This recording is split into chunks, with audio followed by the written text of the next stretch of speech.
ਗੁਰਮੁਖ ਸਿੰਘ ਨੇ ਲਿਖਿਆ ਹੈ, ਪ੍ਰਭੂ ਜੀ ਅਗਰ ਇੱਕ ਵਾਰ ਕਿਸੇ ਨੂੰ ਆਤਮ ਗਿਆਨ ਹੋ ਜਾਵੇ, ਪ੍ਰਭੂ ਜੀ ਦੀ ਕਿਰਪਾ ਨਾਲ, ਫਿਰ ਉਸ ਦੀ ਆਪਣੇ ਸਰੂਪ 'ਚ ਰਹਿਣ ਦੀ ਕੋਈ ਸਾਧਨਾ ਹੈ।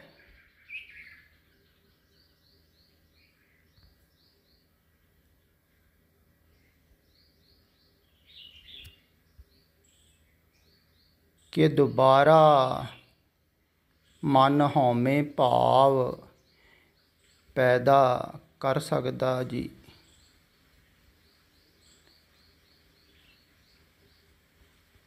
ਪਹਿਲਾਂ ਤਾਂ ਤੁਸੀਂ ਸਵਰੂਪ ਦਾ ਸਹੀ ਅਰਥ ਸਮਝੋ।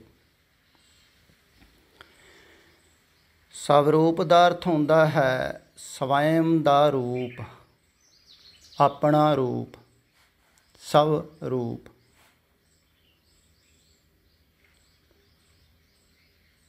ਤੇ ਤੁਹਾਡਾ ਆਪਣਾ ਰੂਪ ਕਿਹੜਾ ਹੈ?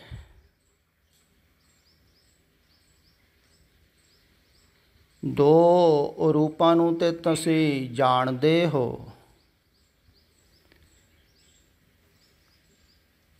ਪਰ ਤੀਸਰਾ ਜਿਹੜਾ ਰੂਪ ਹੈ ਨਾ, ਉਹਦੇ ਬਾਰੇ ਸਿਰਫ ਸੁਣਿਆ ਹੀ ਹੈ। ਤੇ ਸੁਣ ਕੇ ਹੀ ਜਗਿਆਸਾ ਪੈਦਾ ਹੋ ਜਾਂਦੀ ਹੈ ਉਹਨੂੰ ਜਾਣਨ ਦੀ।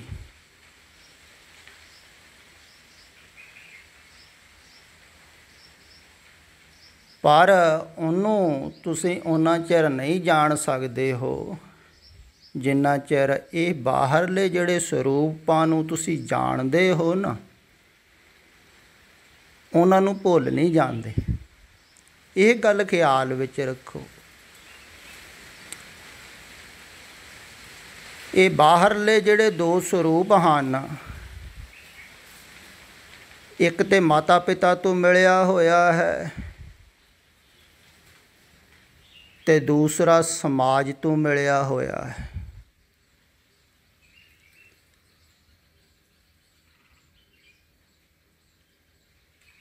ਤੇ ਜਿਹੜਾ ਮਾਤਾ ਪਿਤਾ ਤੋਂ ਮਿਲਿਆ ਹੋਇਆ ਹੈ, ਉਹ ਤੇ ਹੈ ਬਾਹਰ ਸਰੀਰ, ਤੇ ਦੂਸਰਾ ਜਿਹੜਾ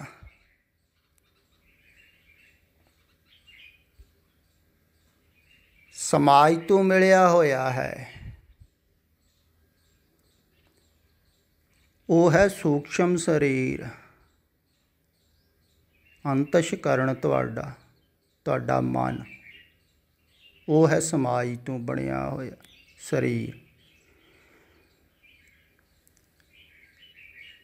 ਤੇ ਦੋਵਾਂ ਸਰੀਰਾਂ ਨੂੰ ਹੀ ਤੁਸੀਂ ਜਾਣਦੇ ਹੋ। ਤੁਸੀਂ ਆਪਣੇ ਆਪ ਨੂੰ ਕੀ ਸਮਝਦੇ ਹੋ? ਸਰੀਰ ਹੀ ਸਮਝਦੇ ਹੋ ਨਾ। ਇਸੇ ਕਾਰਨ ਹੀ ਸਰੀਰ ਦੀ ਸੇਵਾ ਵਿੱਚ ਲੱਗੇ ਰਹਿੰਦੇ ਹੋ ਅੱਠੇ ਪਹਿਰ। ਸਰੀਰ ਦੀਆਂ ਜ਼ਰੂਰਤਾਂ ਪੂਰੀਆਂ ਕਰਦੇ ਰਹਿੰਦੇ ਹੋ ਸਦਾ ਹੀ। ਸਰੀਰ ਮਰ ਨਾ ਜਾਵੇ, ਜ਼ਿਆਦਾ ਲੰਬਾ ਜੀਵੇ, ਕਈਆਂ ਦਾ ਇਹੋ ਖਿਆਲ ਹੁੰਦਾ ਹੈ। ਤੇ ਬੜੀ ਕੋਸ਼ਿਸ਼ ਕਰਦੇ ਹਨ ਸਰੀਰ ਨੂੰ ਲੰਬਾ ਜੀਂਦੇ ਰੱਖਣ ਵਾਸਤੇ। ਕਈ ਯੋਗਾ ਕਰਦੇ, ਕਈ ਔਸ਼ਧੀਆਂ ਖਾਂਦੇ, ਦਵਾਈਆਂ ਖਾਂਦੇ। ਇਹ ਲੰਬੇ ਜੀਏ ਕਿਸੇ ਢੰਗ ਨਾਲ, ਹੈ ਨਾ। ਸਰੀਰ ਨੂੰ ਲੰਬਾ ਰੱਖਣਾ, ਜੀਣਾ, ਇਹ ਸਰੂਪ ਜੀਂਦੇ ਰੱਖਣਾ ਤੇ ਬੜੀ ਚਿੰਤਾ ਹੈ।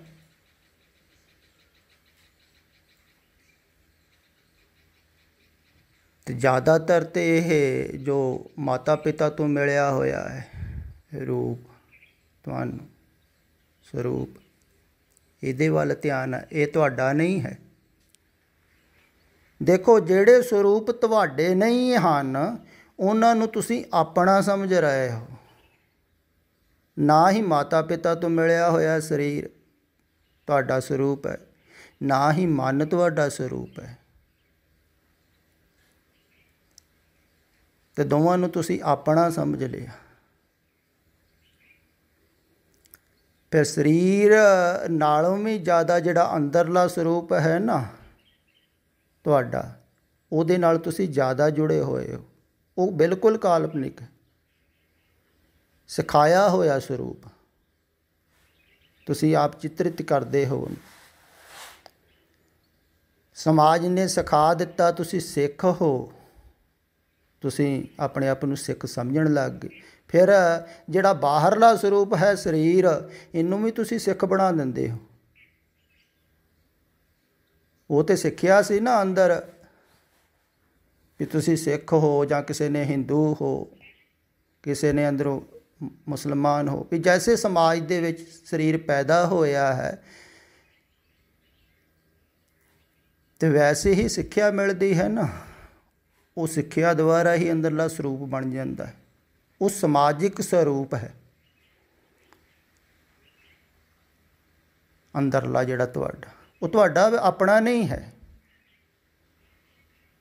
ਬਹੁਤੇ ਸੋਚ ਲੈਂਦੇ ਹਨ ਵੀ ਮੈਂ ਹੀ ਸੋਚ ਰਿਹਾ ਹਾਂ, ਮੈਂ ਹੀ ਸਮਝ ਰਿਹਾ ਹਾਂ। ਨਹੀਂ, ਇਹ ਸੋਚ ਸਮਝ ਤੁਹਾਡੀ ਸਮਾਜ ਤੋਂ ਆਉਂਦੀ। ਹੁਣ ਕਈ ਇਵੇਂ ਵੀ ਖਿਆਲ ਕਰਦੇ ਹਨ ਵੀ ਅਸੀਂ ਕਿਸੇ ਵੀ ਧਰਮ ਨੂੰ ਨਹੀਂ ਮੰਨਦੇ, ਅਸੀਂ ਕਿਸੇ ਮਜ਼ਹਬ ਨੂੰ ਨਹੀਂ ਮੰਨਦੇ, ਪਰ ਉਹਨਾਂ ਨੇ ਵੀ ਆਪਣਾ ਨਾਮ ਮੰਨਣ ਵਾਲਾ ਸਰੂਪ ਕੱਢ ਲਿਆ ਅੰਦਰ। ਕਿਸੇ ਨੇ ਨਾਸਤਿਕਤਾ ਕੱਢ ਲਿਆ ਅੰਦਰ, ਉਹ ਵੀ ਤਾਂ ਸਰੂਪ ਹੀ ਹੈ ਨਾ ਵੀ ਮੈਂ ਨਾਸਤਿਕ ਹਾਂ। ਮਨ ਨੇ ਕੱਢ ਲਿਆ, ਸੋਚ ਲਿਆ ਮੈਂ ਇੱਦਾਂ ਦਾ ਹਾਂ ਅੰਦਰ, ਮੈਂ ਪੜ੍ਹਿਆ ਲਿਖਿਆ ਹਾਂ, ਮੈਂ ਵਿਦਵਾਨ ਹਾਂ, ਮੈਂ ਸਮਝਦਾਰ ਹਾਂ। ਜੋ ਵੀ ਖਿਆਲ, ਮੇਰਾ ਇਹ ਨਾਮ ਹੈ, ਮੇਰੀ ਇਹ ਜਾਤੀ ਹੈ, ਮੇਰਾ ਇਹ ਧਰਮ ਹੈ, ਇਹ ਸਭ ਸਿਖਾਇਆ ਹੈ। ਤੋ ਸਿਖਾਵਨ ਨੂੰ ਇਕੱਠੀਆਂ ਕਰਕੇ ਤੁਸੀਂ ਅੰਦਰ ਆਪਣਾ ਸਰੂਪ ਬਣਾ ਲੈਂਦੇ ਹੋ। ਬਾਹਰਲੀਆਂ ਸਿਖਾਵਨਾਂ ਨੂੰ, ਬਾਹਰਲੇ ਵਿਚਾਰਾਂ ਨੂੰ ਤੁਸੀਂ ਇਕੱਠੇ ਕਰਕੇ ਨਾ ਉਹਨਾਂ ਨੂੰ ਸਾਫ ਸੁਥਰਾ ਕਰਕੇ ਚੰਗੀ ਤਰ੍ਹਾਂ ਤੇ ਅੰਦਰ ਆਪਣਾ ਸਰੂਪ ਬਣਾਉਂਦੇ। ਪਰ ਉਹ ਭਾਵੇਂ ਤੁਸੀਂ ਜਿੰਨਾ ਮਰਜ਼ੀ ਸਾਫ ਸੁਥਰਾ ਬਣਾਈ ਜਾਓ, ਬਾਹਰਲੇ ਲੋਕ ਜਿਹੜੇ ਹਨ ਉਹ ਚਿੱਕੜ ਸੁੱਟਦੇ ਰਹਿੰਦੇ ਹਨ ਤੁਹਾਡੇ ਅੰਦਰਲੇ ਸਰੂਪ 'ਤੇ। ਉਹ ਮੈਲਾ ਹੁੰਦਾ ਰਹਿੰਦਾ, ਤੁਸੀਂ ਦੁਖੀ ਹੁੰਦੇ ਰਹਿੰਦੇ ਹੋ। ਤੁਸੀਂ ਆਪਣੇ ਆਪ ਨੂੰ ਸਜਾਉਂਦੇ ਹੋ ਨਾ, ਇੱਕ ਤਾਂ ਸਰੀਰ ਦਾ ਸਜਾਉਣਾ ਹੈ, ਬਾਹਰਲਾ ਸਰੂਪ ਸਰੀਰ। ਬਹੁਤੇ ਲੋਕ ਤੇ ਬਾਹਰਲੇ ਸਰੂਪ ਨੂੰ ਹੀ ਸਜਾਉਂਦੇ ਰਹਿੰਦੇ ਹਨ, ਜਿਹੜਾ ਸਰੀਰ ਹੈ। ਇਹ ਫਿਰ ਵੀ ਚਲੋ ਵਾਸਤਵਿਕ ਹੈ।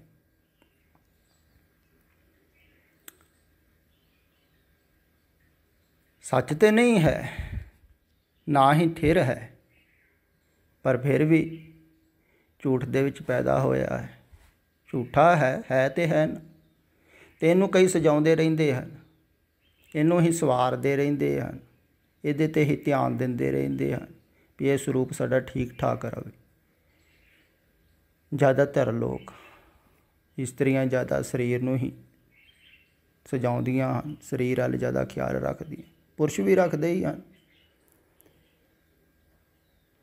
ਅਜੋਕੇ ਸਮੇਂ 'ਚ ਜ਼ਿਆਦਾ ਰੱਖ ਰਹੇ ਹਨ ਲੋਕ, ਕਿਉਂਕਿ ਆਹ ਸੋਸ਼ਲ ਮੀਡੀਏ ਦਾ ਜ਼ਮਾਨਾ ਹੈ ਅਤੇ ਹਰ ਇੱਕ ਕੋਈ ਫੋਟੋਆਂ ਖਿੱਚਦਾ ਹੈ, ਫਿਲਮਾਂ ਬਣਾਉਂਦਾ ਹੈ, ਅਤੇ ਜੇ ਸੁੰਦਰ ਹੋ ਤਾਂ ਸੁੰਦਰ ਫਿਲਮ ਆਊਗੀ ਨਾ। ਇਸ ਕਰਕੇ ਹਰ ਇੱਕ ਕੋਈ ਸੁੰਦਰ ਬਣਾਉਂਦਾ ਹੈ ਆਪਣੇ ਆਪ ਨੂੰ ਬਾਹਰ। ਹੁਣ ਅੰਦਰ ਦੀ ਫਿਲਮ ਤਾਂ ਆਉਂਦੀ ਨਹੀਂ, ਅੰਦਰ ਜਿਹੜਾ ਤੁਹਾਡਾ ਮਨ ਹੈ, ਮਨ ਦੇ ਤਲ 'ਤੇ ਤੁਸੀਂ ਭਾਵੇਂ ਕਿੰਨੀ ਵੀ ਗੰਦਗੀ ਲਈ ਫਿਰੋ, ਉਹਦੀ ਫਿਲਮ ਨਹੀਂ ਬਣਦੀ ਹੈ। ਨਾ ਹੀ ਤੁਸੀਂ ਬਾਹਰ ਲੋਕਾਂ ਨੂੰ ਦਿਖਾਉਂਦੇ ਹੋ। ਜਿਵੇਂ ਬਾਹਰਲਾ ਸਰੀਰ ਤੁਸੀਂ ਸਜਾਉਂਦੇ ਹੋ ਨਾ, ਇੱਦਾਂ ਹੀ ਅੰਦਰਲਾ ਸਰੀਰ ਵੀ ਤੁਸੀਂ ਸਜਾਉਂਦੇ ਹੋ, ਸੂਖਸ਼ਮ ਸਰੀਰ, ਮਨੋ ਸਰੀਰ। ਮਨ ਨੂੰ ਵੀ ਤੁਸੀਂ ਬਾਹਰ ਜਦੋਂ ਪੇਸ਼ ਕਰਦੇ ਹੋ ਸਮਾਜ ਦੇ ਸਾਹਮਣੇ ਤਾਂ ਬੜਾ ਸੁੰਦਰ, ਤੁਸੀਂ ਚਾਰ ਬੰਦਿਆਂ 'ਚ ਖੜੇ ਹੋ ਤੇ ਐਦਾਂ ਆਪਣੇ ਆਪ ਨੂੰ ਜਣਾਉਂਦੇ ਹੋ ਜਿਸ ਤਰ੍ਹਾਂ ਮੈਂ ਬਹੁਤ ਧਾਰਮਿਕ ਹੁੰਨਾ, ਬਹੁਤ ਸਮਝਦਾਰ ਹੁੰਨਾ। ਤੁਸੀਂ ਬੜੀ ਸਮਝਦਾਰੀ ਪ੍ਰਗਟ ਕਰਦੇ ਹੋ, ਆਪਣੇ ਸਰੂਪ ਨੂੰ ਨਿਖਾਰ ਕੇ ਪੇਸ਼ ਕਰਦੇ ਹੋ। ਇਸ ਕਰਕੇ ਨਿੰਦਾ ਵੀ ਕਰਦੇ ਵੀ ਦੂਸਰਾ ਮਾੜਾ ਹੈ, ਮੈਂ ਚੰਗਾ। ਦੂਸਰੇ ਦੀ ਨਿੰਦਾ ਇਸ ਕਰਕੇ ਹੁੰਦੀ, ਆਪਣਾ ਸਰੂਪ ਨੂੰ ਨਿਖਾਰਨ ਵਾਸਤੇ ਦੂਸਰੇ ਦੀ ਨਿੰਦਾ ਕਰਦਾ ਹੈ ਕਿ ਮੇਰੇ 'ਚ ਦੇਖੋ ਕਿੰਨੇ ਗੁਣ ਹਨ ਅਤੇ ਸਭ ਬਾਕੀ ਅਵਗੁਣੀ ਹਨ। ਮੇਰੇ ਚਾਰ ਛਿਪੇ ਪਾਪੀ ਹਨ, ਮੈਂ ਪੁੰਨੀ ਹਾਂ, ਮੈਂ ਮਹਾਤਮਾ। ਭਾਵੇਂ ਤੁਸੀਂ ਕਹੋ ਨਾ ਉੱਪਰੋਂ, ਅੰਦਰੋਂ ਖਿਆਲ ਤੁਹਾਡਾ ਇਹੋ ਹੀ ਹੈ ਵੀ ਤੁਸੀਂ ਬਹੁਤ ਸੂਝਵਾਨ ਹੋ, ਸਿਆਣੇ ਹੋ। ਤੁਸੀਂ ਆਪਣਾ ਕੋਈ ਨਾ ਕੋਈ ਸਰੂਪ ਅੰਦਰੋਂ ਬਣਾਇਆ ਹੋਇਆ ਹੈ, ਤਾਂ ਉਹਨੂੰ ਫਿਰ ਨਿਖਾਰ ਕੇ ਸਮਾਜ ਦੇ ਵਿੱਚ ਪੇਸ਼ ਕਰਦੇ ਹੋ।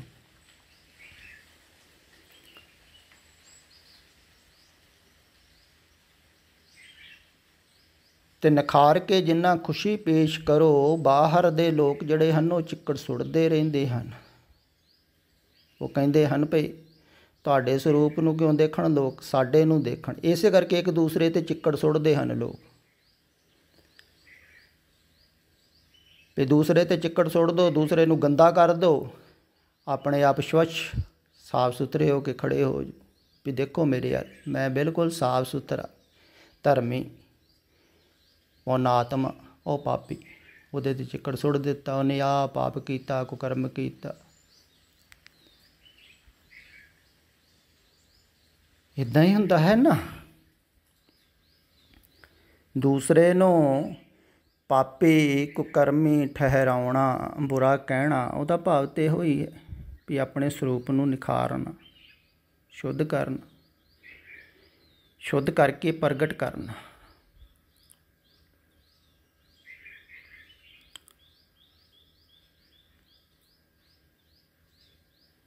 ਅਤੇ ਇਹ ਜਿਹੜੇ ਦੋ ਸਰੂਪ ਹਨ, ਸਰੀਰ ਹੈ ਮਾਤਾ ਪਿਤਾ ਤੋਂ ਮਿਲਿਆ ਅਤੇ ਜੋ ਮਨ ਹੈ ਸਮਾਜ ਤੋਂ ਮਿਲਿਆ, ਇਹ ਦੋਵੇਂ ਤੁਹਾਡੇ ਨਹੀਂ ਹਨ। ਇਹ ਦੋਵਾਂ ਨੂੰ ਤੁਸੀਂ ਆਪਣਾ ਸਮਝ ਕੇ ਇਹਨਾਂ ਵਿੱਚ ਧਿਆਨ ਲਾਇਆ ਹੋਇਆ ਹੈ, ਇਹਨਾਂ ਨੂੰ ਸਾਫ ਸੁਥਰੇ ਕਰ ਰਹੇ ਹੋ, ਨਿਖਾਰ ਰਹੇ ਹੋ। ਇਹਨਾਂ ਦੇ ਸੁੱਖਾਂ ਵਾਸਤੇ ਤੁਸੀਂ ਭੱਜੇ ਫਿਰਦੇ ਹੋ, ਸਰੀਰ ਦੇ ਸੁੱਖ ਵਾਸਤੇ ਜਾਂ ਮਨ ਦੇ ਸੁੱਖ ਵਾਸਤੇ, ਮਨੋਰੰਜਨ ਵਾਸਤੇ। ਇਹਦੇ ਵਾਸਤੇ ਤੁਸੀਂ ਸਾਰੇ ਚੇਸ਼ਟਾ ਕੀਤੀ ਹੋਈ। ਸਰੀਰ ਨੂੰ ਵੀ ਜ਼ਿਆਦਾ ਤੋਂ ਜ਼ਿਆਦਾ ਸੁੱਖ ਹੋਵੇ, ਪੂਰੀ ਸੁਵਿਧਾ ਹੋਵੇ। ਹਰ ਇੱਕ ਆਦਮੀ ਚਾਹੁੰਦਾ ਹੈ ਨਾ ਸਾਰੀਆਂ ਸੁੱਖ ਸੁਵਿਧਾਵਾਂ ਹੋਣ, ਸਰੀਰ ਵਾਸਤੇ, ਮਨ ਵਾਸਤੇ ਵੀ ਹੋਣ, ਮਨੋਰੰਜਨ ਵੀ ਹੋਵੇ। ਉਹਦੇ ਵਾਸਤੇ ਵੀ ਇੰਤਜ਼ਾਮ ਆਦਮੀ ਕਰਦਾ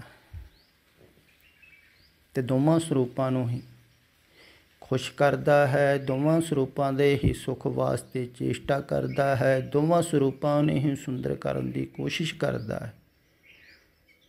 ਬਲਕਿ ਦੋਵੇਂ ਹੀ ਸਰੂਪ ਜਿਹੜੇ ਹਨ ਇਹ ਤੁਹਾਡੇ ਨਹੀਂ ਹਨ। ਧਨ ਧਨ ਜਹ ਤਉ ਕੋ ਦੀਓ, ਤਾਸੋ ਨਿਹੋ ਨ ਕੀ। ਬਹੁਤ ਵਾਰਾਂ ਲਿਖਿਆ ਹੈ, ਨਾ ਤਨ ਹੈ ਤੇਰਾ, ਮਨ ਤੇ ਬਿਲਕੁਲ ਹੀ ਨਹੀਂ ਹੈ, ਨਾ ਮਨ ਤੇ ਕਲਪਨਿਕ ਹੈ। ਨਾ ਤਨ ਹੈ ਤੇਰਾ, ਨਾ ਮਨ ਹੈ ਤੇਰਾ। ਮਨ ਸਮਾਜ ਤੋਂ ਬਣਿਆ ਹੋਇਆ, ਤਨ ਇਹ ਮਿੱਟੀ ਤੋਂ ਪੈਦਾ ਹੋਇਆ, ਮਿੱਟੀ ਤੋਂ ਮਿੱਟੀ ਪੈਦਾ ਹੋਈ। ਅਤੇ ਦੋਵੇਂ ਤੁਹਾਡੇ ਸਰੂਪ ਨਹੀਂ ਹਨ। ਅਤੇ ਇਹਨਾਂ ਦੋਵਾਂ ਨੂੰ ਸਰੂਪਾਂ ਨੂੰ ਜਦੋਂ ਤੁਸੀਂ ਆਪਣਾ ਨਾਂ ਨਾ ਜਾਣਿਆ, ਉਦੋਂ ਉਸ ਸਰੂਪ ਵੱਲ ਜਾਓਗੇ ਜਿਹੜੇ ਸਰੂਪ ਦੀ ਤੁਸੀਂ ਗੱਲ ਕਰ ਰਹੇ ਹੋ।